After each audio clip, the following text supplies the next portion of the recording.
Deus, hoje é terça-feira, Pai, e eu te agradeço por me permitir viver mais um dia sob tua proteção e cuidado. Te entrego meus planos e sonhos em tuas mãos, confiando sempre em tua perfeita vontade.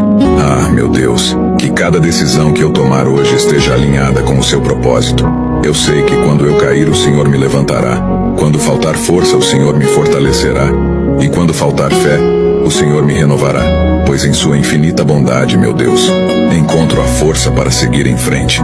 Mesmo nos momentos mais desafiadores, abra meus olhos para as oportunidades que estão ao meu redor, para que eu possa usá-las para o bem e para a glória do teu nome. Cuida da minha casa, da minha família e dos meus amigos, para que possamos ter um dia produtivo e de muito aprendizado. Que eu encontre beleza nas coisas simples da vida e seja capaz de transformar o mundo ao meu redor. Dá-nos uma terça-feira abençoada e que possamos viver sempre com gratidão. Em nome de Jesus. Amém.